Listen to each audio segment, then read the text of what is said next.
যার মনের মধ্যে সততা আছে আল্লাহ পাক কোনো না কোনো দিন ইনশাআল্লাহ তাকে হেদায়েত দিবে। এটা আমরা আমাদের অভিজ্ঞতা থেকেও দেখেছি। এমন অনেক মানুষকে আমরা দেখেছি যে ড্রাগ অ্যাডিক্টেড ছিল, মিউজিক করেছে, হারাম সম্পর্কের মধ্যে ছিল, নামাজ ঠিক মতো পড়ে নাই, কিন্তু যখনই আল্লাহর কথা আলোচনা হতো দেখতাম সে খুবই শান্তভাবে মন থেকে কথা শুনছে। কথা শুনতে শুনতে শুনতে একদিন মাশাআল্লাহ এখন দেখবেন যে চিল্লা দিয়ে বেড়াচ্ছে বিভিন্ন মসজিদে। আল্লাহ হেদায়েত দিয়েছে, সব ছেড়ে দিয়েছে। এরকম মানুষের অভাব নাই কিন্তু সমাজে। তো এখানে আল্লাহ পাকের রহমত বা দয়ার একটা উজ্জ্বল দৃষ্টান্ত দেখতে পারবেন। ঠিক এরকম আরো একটা ঘটনা আছে বনু ইসরাইলের। এক ব্যক্তি এত পাপ করেছে যে শেষে মৃত্যুর সময় সে সন্তানদেরকে ডাকছে, ডেকে বলছে যে আমি যখন মারা যাব আমার লাশটাকে তোমরা কবর দিও না, যদি আল্লাহ পাক আমাকে ধরতে পারেন তাহলে খবর আছে আমার। কি করতে হবে? সে বলছে যে আমার দেহটাকে তোমরা পুড়িয়ে ফেলবে এবং পুড়িয়ে ফেলার পরে ছাইগুলোকে একত্রিত করবা, করে অর্ধেক ছাই সমুদ্রে ভাসিয়ে দিবা, অর্ধেক ছাই বাতাসে উড়িয়ে দিবা। সন্তানরা তাই করলো। মৃত্যুর পর আল্লাহ পাক এই সমুদ্র এবং জমিনকে বাতাসকে আদেশ করলেন যে তোমরা ছাই জড়ো করে দাও। আর মানুষ আর জিন আল্লাহর কথা না শুনলেও এই প্রকৃতি আল্লাহ পাকের কথা শোনে। বিজ্ঞান বলে প্রকৃতি থেকে সব হচ্ছে। কি প্রকৃতি? প্রকৃতি কি, কাকে বলে? মানুষকে আল্লাহর ইবাদতকে বাদ দিয়ে প্রকৃতি পূজায় নিয়ে গেছে। এই পুরো প্রকৃতি আর মহাবিশ্ব এক আল্লাহর ইবাদত করে। কে সৃষ্টি করলো প্রকৃতি? প্রাকৃতিক ভাবে হয়েছে সবকিছু বলে, আল্লাহ থেকে হয়েছে বলা যাবে না। বললে আপনি মৌলবাদী হয়ে যাবে। আল্লাহ শব্দ ইউজ করলে আপনি মৌলবাদী হয়ে যাবে। ধর্মতাত্ত্বিক শব্দগুলোকে আস্তে আস্তে উঠিয়ে দেওয়া হয়েছে। দেখবেন যুক্তি, বিজ্ঞান, দার্শনিক শব্দগুলোকে আনা হয়েছে। এটাও টেকনিক্যালি করা হয়েছে। কোন সেকুলার মিডিয়াতে আপনি দেখবেন না ইনশাআল্লাহ বলছে। ইনশাআল্লাহ প্রমাণ করবে যে আপনি আস্তিক বা নাস্তিক। তো প্রকৃতিকে আল্লাহ পাক আদেশ করলেন এই সমুদ্র ছাই জড়ো করো, এই বাতাস ছাই জড়ো করো। তারা ছাই জড়ো করে দিল। এই ব্যক্তিকে বলা হচ্ছে তুমি জীবিত করে আল্লাহ পাক বলছেন তুমি যে এই কাজটা করেছিলে, লিমা ফাআলতা হাযা, তুমি এই কাজটা কেন করেছো? তখন এই ব্যক্তি উত্তর দিচ্ছে মিন খাশিয়াতিকা ইয়া রাব্বি ওয়া আনতা আ'লাম। হে আল্লাহ, আমি আমার বুঝে যা এসেছে আপনার ভয়েই আমি এই কাজটা করেছি, আর আপনি খুব ভালো করেই জানেন যে আমি আপনার ভয়ে করেছি নাকি অন্য কোনো কারণে করেছি। মানে আপনি আমার মনের কথা জানেন। আল্লাহ পাক তাকে মাফ করে দিলেন। আপনাদেরকে আমি সেই ব্যভিচারী মহিলার কথাও মনে করাই, যে ছিল একজন প্রস্টিটিউট মহিলা, পতিতা, যেটা আমরা বলি সমাজের ভাষায়। যদিও এখন নতুন শব্দ এসেছে সেক্স ওয়ার্কার বা যৌনকর্মী, এবং এগুলোকে আমরা এখন প্রমোট করছি। আমরা এখন অশ্লীলতাকে প্রমোট করছি। এই কথা বলতে আমাদের বুক কাঁপা উচিত নয় যে আমরা এখন অশ্লীলতাকে প্রমোট করছি। আমরা এখন কাপড় খোলার সংস্কৃতি থেকে যাচ্ছি। যে কাপড় খুলে দিয়েছিল ইবলিস। ইবলিস আমাদের বাবা মার কাপড় জান্নাতে খুলে দিয়েছিল, এটা কি জানেন?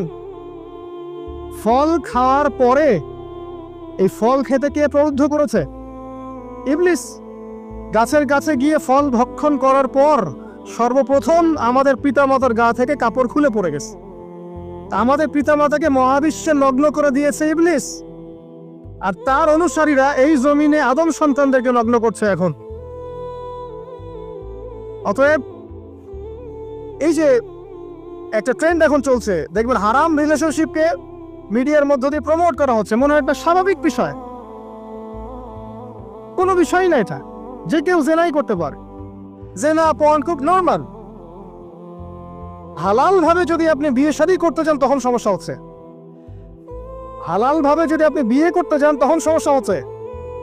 হারাম ভাবে আপনি যা ইচ্ছা তাই করতে পারেন, সমাজে কেউ কিছু বলছে না। এখন বলছে এগুলো স্বাধীনতা। সুবহানাল্লাহ, কোন স্বাধীনতা? স্বাধীনতা বলে কোনো শব্দ নয় মহাবিশ্বে। এই পুরো বিশ্বের সমস্ত মানুষ আল্লাহর অধীনে পরাধীন। এই বিশ্বে যত মানুষ বসবাস করছে এখন, এরা কেউই স্বাধীন নয়। না কেউ স্বাধীন ছিল, না আছে, না থাকবে। সবাই আল্লাহ পাকের দাসত্বের অধীনে পরাধীন। স্বাধীন সেই এই পৃথিবীতে যে ব্যক্তি শয়তানের তাবেদারি করে, ও নফসের তাবেদারি করে, ও তো স্বাধীন। যা ইচ্ছা তাই করতে পারে। এই যে অশ্লীলতার প্রমোটিংটা চলছে, এটাকে পারিবারিকভাবে বন্ধ করতে হবে। আল্লাহ পাক আমাদেরকে বোঝার তৌফিক দান করুন।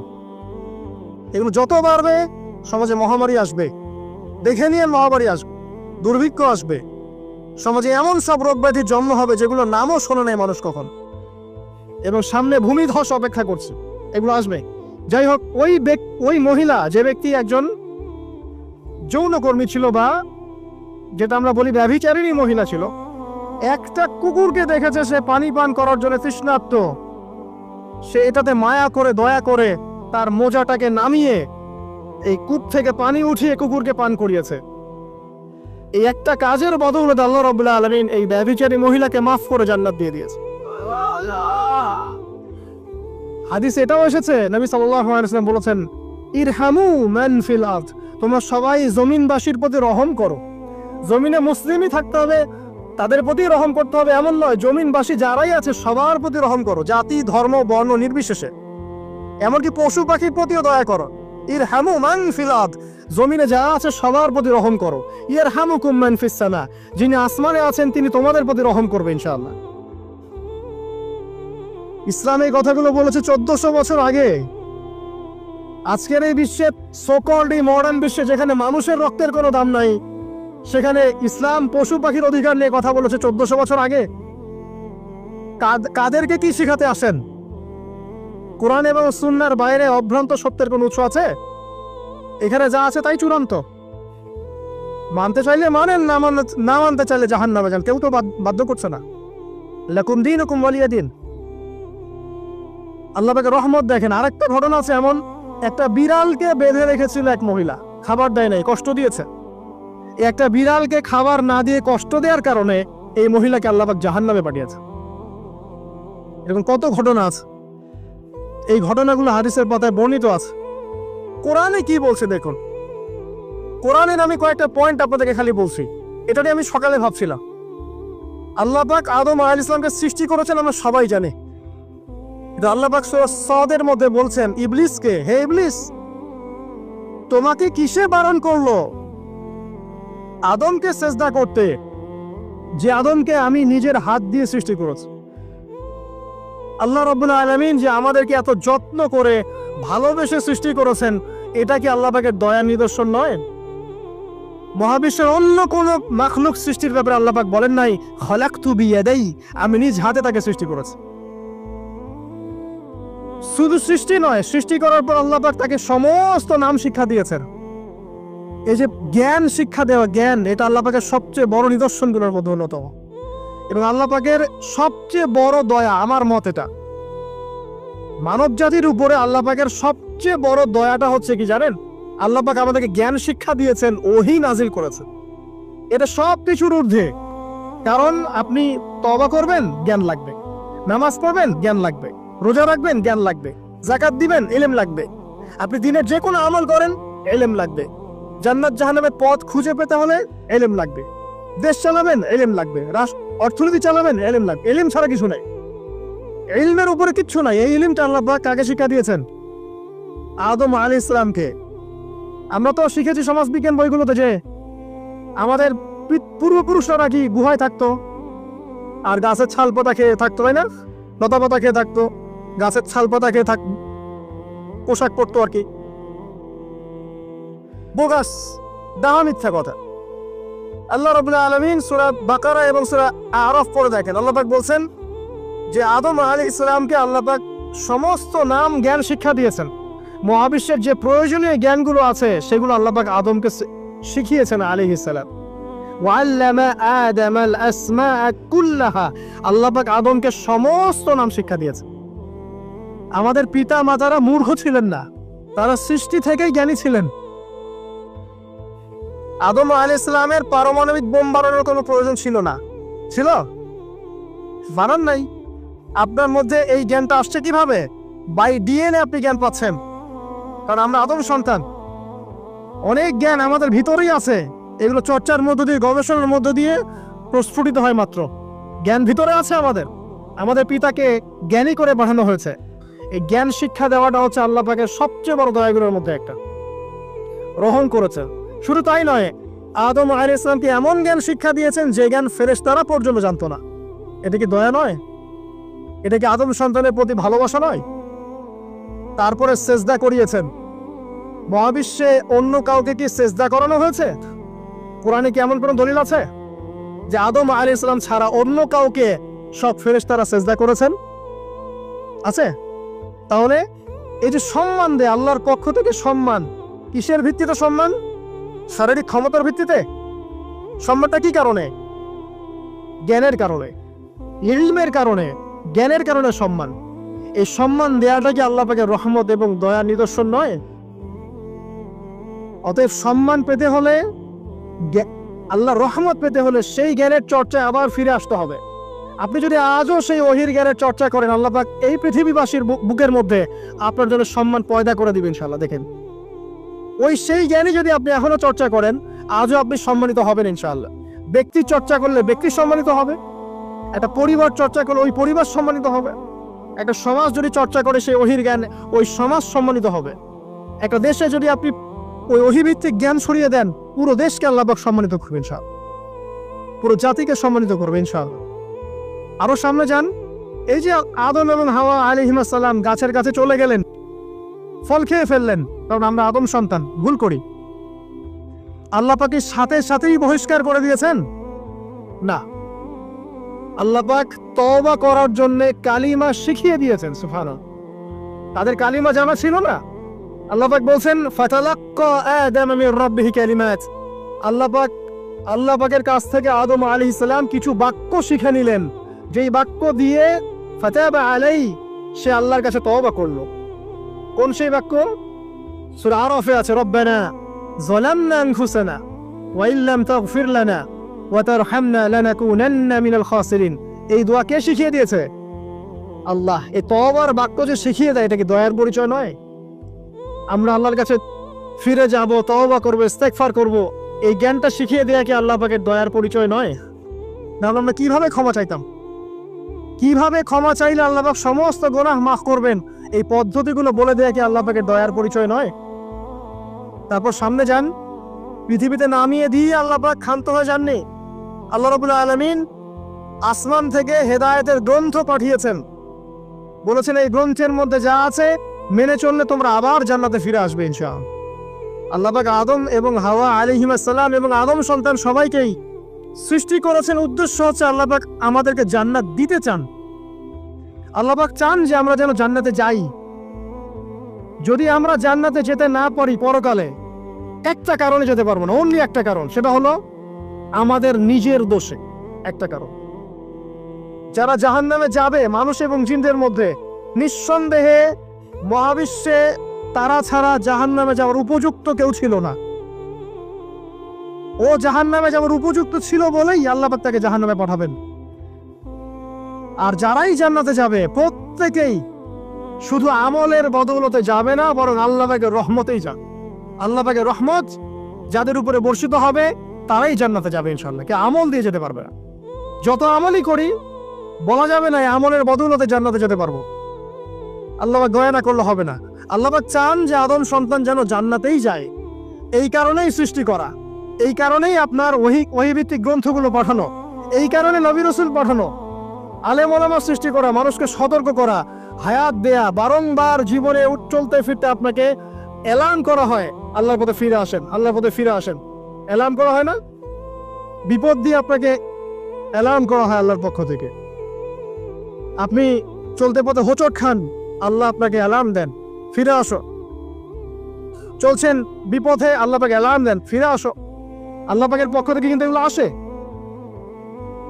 অদ্ভুত একটা হাদিস বললাম, অদ্ভুত বলতে বলছি অ্যামেজিং হাদিস, যে একজন সাহাবী বলছেন, সালমান রাদিয়াল্লাহু আনহু, তিনি বলছেন যে যখন মুমিনের উপর বিপদ আপদ বালা মুসিবত আসে, তখন মুমিনের এই বিপদ আপদ বালা মুসিবত রোগ শোকের বদৌলতে আল্লাহ পাক তার গুনাহগুলোকে মাফ করে দেন এবং তার মর্যাদাকে বাড়িয়ে দেন, এবং সে আল্লাহর দিকে ফিরে আসার অনুশোচনা করার সুযোগ পায়। আর যখন কাফের মুশরিক বা ফাসিক মানুষকে এইসব রোগ ব্যাধি বিপদ আপদ বালা মুসিবত ঘিরে ধরে, তার দৃষ্টান্ত সেই উটের ন্যায় যে উটটাকে তার মালিক বেঁধে রেখেছে, এরপর ছেড়ে দিয়েছে। সে উটটা বুঝতে পারলো না কেন তার মালিক তাকে বেঁধে রাখলো আর কেনই বা তাকে ছেড়ে দিল। কথাটা কি বুঝতে পারছেন? যারা আল্লাহ দ্রোহী তাদের উপর যখন বিপদ আপদ বালা মুসিবত আসতে থাকে তারা বুঝে না যে কি জন্য আসলো আর কেন চলে গেল। কিন্তু মুমিন ব্যক্তি যারা মুসলিম আল্লাহর অনুগত তাদের বিষয়টা হচ্ছে এমন বিপদ আপদ বালা মুসিবত রোগ ব্যাধি তাদেরকে আল্লাহর দিকে ফিরিয়ে নিয়ে আসবে ইনশাআল্লাহ। দেখুন এই যে পৃথিবীতে নামিয়ে দেয়া, এরপর আল্লাহর পক্ষ থেকে ঐশী গ্রন্থগুলো পাঠানো, নবী রসুল পাঠানো, আলেম ওলামা পাঠানো, আপনাকে হায়াত দেয়া, আপনাকে রিজিক দেয়া, এই শ্বাস নেওয়ার ক্ষমতা দেয়া, আপনাকে জ্ঞান বুদ্ধি দেয়া, বিবেক দেয়া, যে আমি তার পাশে লাউ গাছ উৎপন্ন করলাম। কোন গাছ? খেতে পারেন এর শাক এবং এই যে ফল, এটার মধ্যে নিঃসন্দেহে এমন এমন কিছু উপাদান আছে যেটা হয়তো আমরা জানিও না, আবিষ্কার করা হয়নি। তিনি সুস্থ হয়ে গেলেন আলহামদুলিল্লাহ। কোথায় যাবেন? যে কোনো জায়গায় যান। নবী ঈসা আলাইহিস সালামকে চতুর্দিক থেকে আক্রমণ করছে ইহুদিরা। আল্লাহ রাব্বুল আলামিন তাকে এমন হেফাজত করলেন, তার কাছে তাকে উঠিয়ে নিলেন। এটা কি দয়ার পরিচয় নয়?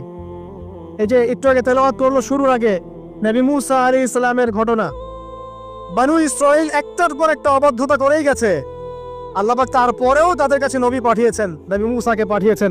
ফেরাউনের মতো জালেম শাসকের হাত থেকে বানু ইসরাইলকে আল্লাহ পাক উদ্ধার করেছেন। এটা কি দয়ার পরিচয় নয়? নবী মুসা আলাইহিস সালাম গাছের নিচে বসে আছেন, খাবার নাই, বাসস্থান নাই, কিচ্ছু নাই, বরং তার গায়ে একটা অপবাদ দেওয়া হয়েছে যে তিনি নাকি একজন মানুষকে খুন করেছেন। অথচ তার ইন্টেনশন সেটা ছিল না। তিনি একটা ঘুষি দিয়েছেন লড়াই থামানোর জন্য, ওই এক ঘুষিতেই সেই ব্যক্তি ডেড।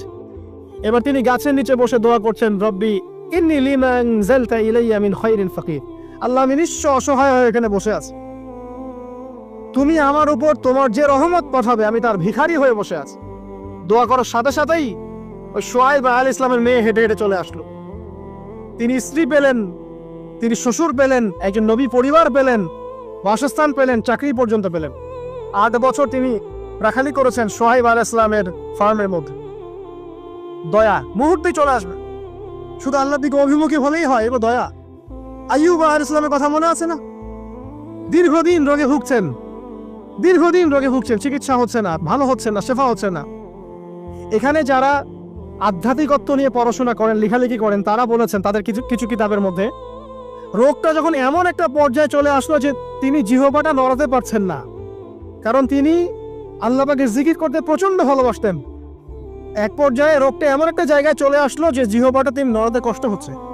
তখন গিয়ে তিনি বলছেন, রব্বি আন্নী মাসসানি আদ-দুররু ওয়া আনতা আরহামুর রাহিমিন। হে আল্লাহ, আমাকে কষ্ট স্পর্শ করেছে, আর তুমি তো ক্ষমাকারী এবং রহমকারীদের মধ্যে সর্বশ্রেষ্ঠ রহমকারী। আমি জিকির করতে পর্যন্ত পারছি না, আল্লাহ আমার রোগটা শেফা দিয়ে দাও। বলার সাথে সাথে আল্লাহ রাব্বুল আলামিন প্রস্রবণ ঝর্ণা তৈরি করলেন, এখানে গোসল করো, শেফা হয়ে গেল। এগুলো কি রহমতের পরিচয় নয়? এখানে এক্সরে স্কলার এমনও বলেছেন, আজকে আমরা যারা বাহ্যিক সৌন্দর্য নিয়ে বেশি গর্ব করি আর কি, আত্মিক সৌন্দর্যের চাইতে বাহ্যিক সৌন্দর্য নিয়ে যারা বেশি গর্ব করি, যদি আল্লাহ পাক আমাদের পোশাকটাকে পরিবর্তন করে দেন, আত্মাটাকে দেহের পোশাক দেন আর দেহটাকে আত্মার পোশাক বানায় দেন, তাহলে দুর্গন্ধে কি আমাদের সামনে আসতে যাবে না। কথা মনে বুঝতে পারছেন না? আইয়ুব আলাইহিস সালামের আত্মাটা ছিল পবিত্র, পরিশুদ্ধ, তার দেহের মধ্যে রোগ হয়েছিল। আর এই পুরো বিশ্বের ম্যাক্সিমাম লোকের মানুষের রোগ এখন আত্মায়, দেহে নয়। আবার বলছি, হয়তো বুঝতে পারছেন না। আইয়ুব আলাইহিস সালামের রোগটা হয়েছিল দেহে, বাইরে। তার আত্মা ছিল পবিত্র, পরিশুদ্ধ আত্মা। দেহের রোগের একটা পর্যায়ে যখন জিহ্বাটায় ইফেক্ট হলো, তখন জিকির করতে তার কষ্ট হচ্ছে, তখন তিনি দোয়া করছেন, আল্লাহ আমার এই রোগটাকে শেফা দিয়ে দাও। আর এখনকার পুরো জেনারেশন, এই সভ্যতার রোগ হচ্ছে ভিতরে, আত্মায়। দেহের রোগের চাইতে তার আত্মার রোগটা বেশি। এখন এই আত্মাটাকে যদি দেহ বানিয়ে দেওয়া হয় আর দেহটাকে আত্মার পোশাক পরিয়ে দেওয়া হয়, দুর্গন্ধে কেউ সামনে আসতে চাবে না এখন। তাই আইয়ুব আলাইহিস সালামের সেই দোয়া এখন আমাদের বেশি করা উচিত। রব্বি আন্নী মাসসানি আদ-দুররু ওয়া আনতা আরহামুর রাহিমিন। আল্লাহ, আমাদের আত্মায় রোগ এসেছে, এটাকে তুমি শেফা দাও। দেহের রোগ লেস ইম্পর্টেন্ট, আত্মার রোগটা বেশি ইম্পর্টেন্ট। এরকম নিদর্শন কোরআনের পাতায় পাতায় ছড়িয়ে আছে। আসহাবুল কাহফ, পুরো সমাজ ওদেরকে মেনে নিচ্ছে না, গুহায় চলে গেলেন, ঘুম পাড়িয়ে দিলেন আল্লাহ পাক। 309 বছর, কত বছর? 309 বছর একটা দোয়ার বদৌলতে। তারা বলেছিল রব্বানা আতিনা মিন লাদুনকা রাহমা ওয়া হাইয়্ লানা মিন আমরিনা রাশাদা। আল্লাহ পাক শুধু ঘুম পাড়িয়ে রাখলেন না, তাদের মধ্য দিয়ে আল্লাহ পাক পুরো একটা সভ্যতাকে হেদায়েত করে দিলেন। আলহামদুলিল্লাহ। যে সভ্যতা বিশ্বাস করতো না যে পরকাল বলে কিছু আছে, দাকিয়ানুস বাদশার সেই জুলুম থেকে আল্লাহ পাক এই 10 জন বা 9 জন যুবককে বাঁচালেন, ওদেরকে কিয়ামত পর্যন্ত কোরআনের পাতায় স্থান দিলেন, নিদর্শন বানালেন এবং তাদের মধ্য দিয়ে একটা পুরো সভ্যতাকে হেদায়েত দিলেন। সুবহান। যেখানে যাবেন এই নিদর্শন। আর কার কথা বলবো? জুলকারনাইন, মনে আছে? কোন সূরা আছে জুলকারনাইনের কথা? সূরা কাহফ। আল্লাহ পাক তাকে এমন রহমত করেছিলেন যে মাশরিক মাগরিব মানে পূর্ব পশ্চিম পর্যন্ত তাকে রাজত্ব দিয়ে দিয়েছে। আজকে তো আমরা এই সামান্য একটু ক্ষমতা পেলেই আমাদের কেউ চেনে না, গায়ে হাতই দেওয়া যায় না, ঠিক আছে? মানে তখন সে নিজেকে মনে করে যে সে এই পৃথিবীর সবকিছু, বাকি মানুষ আর মানুষ না। ক্ষণস্থায়ী সামান্য একটু ক্ষমতা দিয়ে দেখবেন আমাদের অবস্থা খারাপ। প্রত্যেকের ধর্মতাত্ত্বিক ক্ষেত্রেও যদি কাউকে আপনি একটু ক্ষমতা ধর আলেম মনে করেন, দেখবেন অহংকারে বাঁচতেছে না। কারো একটু পপুলারিটি হয়ে গেছে, দেখবেন অহংকারে বাঁচতেছে না। আইওয়াস শোডাউনের জামানা তো এটা, যে যত পারে মানুষকে দেখাতে পারলে বাঁচে। কাজ হবে 5%, 95% হচ্ছে আইওয়াস। যে কোনো জায়গায়, ধর্মতাত্ত্বিক জায়গা বলেন, social, economical, political, world affairs, কাউকে যদি আল্লাহ পাক যাররা পরিমাণ একটু ক্ষমতা দিয়ে দিয়েছেন, বাস তাকে আর চেনা যায় না। জুলকারনাইনকে আল্লাহ পাক আলাইহিস সালাম মাশরিক মাগরিবের ক্ষমতা দিয়েছে। এত দাপট ছিল তার, যেদিকে সেনাবাহিনী নিয়ে যেতেন সেদিকে বিজয় করতে পারতেন। পড়ে দেখেন। আর এই ব্যক্তি কিন্তু আলেকজান্ডার দ্য গ্রেট নয়। পশ্চিমারা এখানে আবার একটা ষড়যন্ত্র করেছে। তারা বলে এই ব্যক্তি ছিল আলেকজান্ডার দ্য গ্রেট। এটা ভুয়া কথা। তিনি একজন আল্লাহ পাকের বড় ওলি ছিলেন অথবা নবী ছিলেন। কি ছিলেন আল্লাহ পাক এটা কোরআনে বলেননি, স্পষ্ট করেন নাই। তা আমরা ধরে নিচ্ছি আল্লাহ পাকের তিনি একজন শুকরগুজার বান্দা ছিলেন। তাকে একটা কওম বলছে যারা পাহাড়ের মাঝখানে থাকতো, ইয়া যুলকারনাইন, হে যুলকারনাইন, ইন্না ইয়াজুজ ওয়া মাজুজ মুফসিদুনা ফিল আরদ। ইয়াজুজ আর মাজুজের সভ্যতা জমিনে ফাসাদ সৃষ্টি করছে। ফাহাল নাজআলু লাকা খারাজান আলা আন তাজআলা বাইনানা ওয়া বাইনাহুম সাদ্দা। আমরা কি তোমাকে একটু ট্যাক্স দিব, খাজনা দিব, যে খাজনার বদৌলতে তুমি একটা প্রাচীর নির্মাণ করে দিবে, যে প্রাচীর নির্মাণ করলে ওরা আর আমাদের কাছে আসতে পারবে না। তখন এই প্রতাপশালী বাদশার স্টেটমেন্ট হচ্ছে এই, ক্বালা মা মাক্কান্নি ফীহি রাব্বি খায়র। আল্লাহ আমাকে যা দিয়েছেন তার পক্ষ থেকে এটা যথেষ্ট, তোমাদের এসব ট্যাক্সের দরকার নেই আমার। যে আল্লাহ পাকের রহমত দেখেন। ঠিক খিজির আলাইহিস সালামকে দেখবেন, ওই 3টা ঘটনা মনে আছে না? নৌকা ফুটা করা, বাচ্চাকে হত্যা করা, আর হচ্ছে কি ওই যে কি দেয়াল নির্মাণ করা। সূরা কাহফ আজকে বাসায় গিয়ে পড়েন। তাকে আল্লাহ পাক ভবিষ্যতের জ্ঞান দেখাচ্ছেন, ভবিষ্যতে কি হবে, যে জ্ঞানটা মূসা আলাইহিস সালামকে আল্লাহ পাক দেখাচ্ছেন না। মূসা আলাইহিস সালাম বলছেন কেন নৌকা ফুটা করলেন, কেন বাচ্চাকে হত্যা করলেন, কেন এই প্রাচীর নির্মাণ করলেন। আর খিজির আলাইহিস সালাম বলছেন যে জ্ঞান আল্লাহ তোমাকে দেন নাই তা আল্লাহ পাক আমাকে দিয়েছেন। আমি এই কারণে নৌকা ফুটা করছি, কারণ নৌকা ফুটা না করলে ভবিষ্যতে এই নৌকাটা সিজ করা হবে, ছিনতাই করা হবে। বাচ্চাটাকে হত্যা করেছে এই কারণে, এই বাচ্চা বড় হলে বড় কাফের হতো। দেয়াল নির্মাণ করেছে এই কারণে, এই দেয়ালের নিচে এই বাচ্চাদের এতিম 2 বাচ্চার গুপ্তধন রাখা আছে, ওর বাবা মা রেখেছে। এটা তুমি জানো না, আমি জানি। এটা জানার পরে তিনি অহংকার করছেন না, তিনি বলছেন রাহমাতাম মির রাব্বি, এই জিনিসটা আমার রবের রহমত, আমার প্রতি দয়া। 2 শ্রেণীর মানুষ আপনি পাবেন। এক, যারা তাদের স্ট্যাটাস, প্রতিপত্তি, জ্ঞান এসবের অহংকার প্রদর্শন করবে। আর এক শ্রেণী যারা এগুলো আছে, যাদের এগুলো আছে, বাট তারা বলবে এগুলো হাযা মিন ফাদলি রাব্বি, এগুলো আমার রবের রহমত। এখানে সফল 2য় শ্রেণীর মানুষ, 1ম শ্রেণীর নয়। ইউসুফের কথা মনে আছে? আলাইহিস সালাম কুয়ায় ছিলেন, কুয়া থেকে জেলে, কুয়া থেকে রাজপ্রাসাদে, সেখান থেকে জেলখানায়। জেলখানার একটা মানুষ যে পরবর্তীতে মিশরের শাসক হবে, কেউ কি ভেবেছিল? কেউ ভেবেছিল? ওই সময় কেউই ভাবে নাই।